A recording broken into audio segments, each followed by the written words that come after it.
Video games are known for pushing boundaries and occasionally rubbing people the wrong way, but what games have done it more than others? Well, today we are going to look at those games. We're going to be checking out 10 games that may have gone just a little too far in one way or another and rubbed some people the wrong way. Welcome to the page, everybody. Jimmy or Chaos. Let me know which of these games you played, you enjoyed, or maybe they rubbed you the wrong way. You can let us know in the comment section. Let's start off with a game that the title says it all.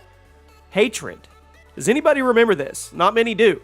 It was basically marketed on how over-the-top and gratuitous it was, to the point that edgy was hardly the right word for it anymore.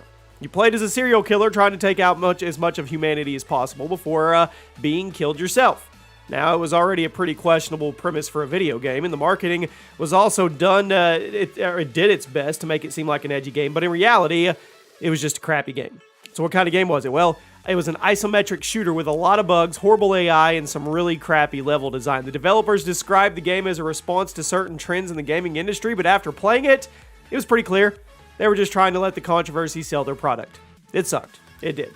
Next up is a game called Agony, and the only agony in Agony is playing it. That's an original joke, I wrote it.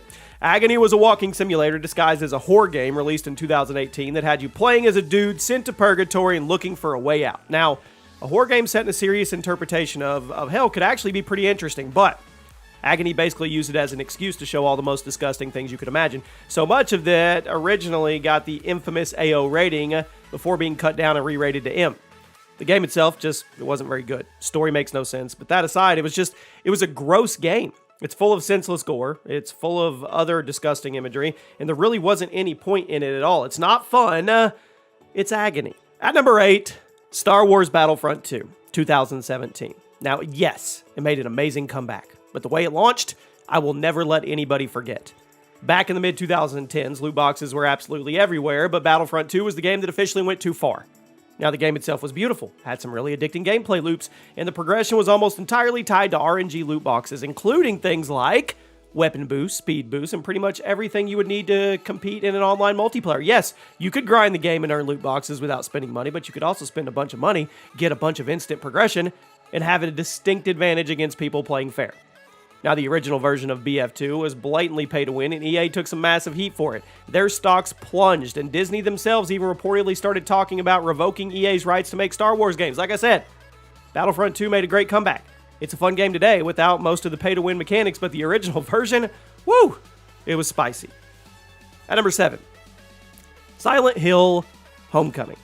Now, the Silent Hill franchise is one of the most famous in the world. Survival horror doesn't get much better, but hasn't really had a good entry in the series since the early 2000s, and many fans consider Homecoming to be the first game of the franchise's downfall. It was the first game to not be developed by the original team, and instead of the franchise's usual subtle psychological horror, Homecoming was filled with excessive blood, gore, torture. The violent content was so excessive that the game was banned from sale in Australia and Germany until an alternate version was made with less blood and gore. In 2010, Germany even confiscated all imported copies of the game, which made it extremely hard to get your hands on. It was a pretty bad game, and it went a little too far when turning up the blood and gore to the point that it actually hurt its overall sales. I mean, come on, Silent Hill. Come on, you can do better. At number 6, Thrill Kill, one of the most infamously canceled video games of all time. It was like a mix of Super Smash Bros. And Mortal Kombat. It allowed up to 4 people to battle at once with a variety of BDSM-themed characters. Now, much like Mortal Kombat, the violence was over the top. There was lots of gory finishing moves, and the mature content came together to make one of the most controversial games in the late 90s. The game was originally scheduled to come out on the PS1 in October of 1998 with Virgin Interactive publishing, but just a few months before launch day, Electronic Arts announced they'd be buying the developer and canceling the release of Thrill Kill due to the extreme violence. Now, the game was completely finished by that time. It was canceled, but bootleg copies somehow got out in the wild, and I'm sure there's somewhere you can emulate it. But yeah, it was shut down by EA because they felt it went too far, which it did. At number 5, Destiny 2. It's another game that has a good reputation, it has a solid community, but back in the earlier days of the life cycle, things were different. Destiny 2 launched with an abysmal endgame, and once the DLC started coming, things didn't get much better. Updates constantly added new cosmetic microtransactions while leaving problems with the core gameplay unsolved. Then, Bungie was caught taking content away from people unless they paid for future DLC expansions, even though that content was never behind the paywall before. And I want you to remember, Destiny 2 used to be a full $60 game. I think it went way too far with its monetization. While things have gotten better, the earlier versions of this sci-fi looter shooter, they were rough. At number 4, Outlast 2. Now, the first Outlast game was a surprisingly good survival horror experience. It took heavy inspiration from Amnesia: The Dark Descent. The sequel? Well, it was released a few years later, and unfortunately, it wasn't met with the same amount of praise. You played as a journalist investigating a murder in the middle of nowhere, but you quickly find yourself getting stuck there and frequently chased around by creepy cult members. Okay, story didn't make a lot of sense, and a lot of the gameplay from the original just didn't work here because the map design was super different, the AI was worse, but okay. Sometimes enemies wouldn't see you when you were right in front of them. Other times, they'll see you before you could ever even possibly see them, and by the time you notice, you're dead.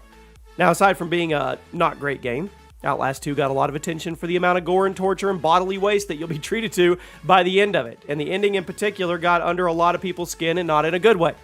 Outlast 2 is a gross out game with not much else going for it. At number 3, Duke Nukem Forever. The game that went too far in so many ways. I mean, the development went too far, 15 years, right? It didn't even feel finished because all the bugs and horribly outdated gameplay when we got it. The humor went too far, awful and offensive. The story, it didn't go too far, it didn't make any sense, and the game constantly made fun of other better games, making the whole thing feel kind of pathetic. Maybe we're in the wrong for expecting anything good from a game that was in development for a decade and a half, but, I mean, come on, is that a crime? Duke Nukem Forever went too far in almost every sense of the word. Excessive, annoying, and overall pretty pointless. At number 2, Dungeon Keeper 2014. Now known as Dungeon Keeper Mobile, this game from EA was a classic example of a reboot of a beloved franchise that only existed to milk some extra money from the property. The old school Dungeon Keeper games were strategy games from the late 90s, and people were excited to hear about a reboot coming in 2014, but EA absolutely loaded it with pay-to-win mechanics and excessive timers that basically force you to keep paying in order to play the game at a reasonable pace. I mean, in 2014, we were used to seeing some paid time savers in free mobile games, or maybe some in-your-face microtransactions every now and again, but Dungeon Keeper, woo! It took things to a new level. It did. The gameplay wasn't any good on top of all that. EA eventually changed the business model as they do and apologized, but nobody took their apology seriously because, let's be real, how could we? And at number 1, today. Games that pushed it too far. The Last of Us Part 2. Hear me out. Now, as a sequel to one of the most beloved games of all time, expectations were high. Naughty Dog really had to be careful not to screw this one up. Now, the presentation was excellent, the gameplay was solid, but it upset people with its story, particularly with how the death of Joel was handled. Not really a spoiler anymore, everyone knows what happens. Joel gets brutally executed early on in the game, and throughout the whole story, you'll see lots of depressing moments and gruesome death scenes, to the point that the whole thing was just depressing, and a lot of people didn't even finish it. It amped up the brutality and the heaviness of the first game, but it didn't carry over much of what made it worth it the first time around. The Last of Us Part 2, it was a depressing and not very fun experience for a lot of people, and the way it definitely went too far is how it got rid of some of its characters. Let me know what you think. I could be in the wrong. There you go. Those are 10 games that pushed it. Maybe too far, maybe not in your eyes. You guys let me know what you think, and I'll see you soon.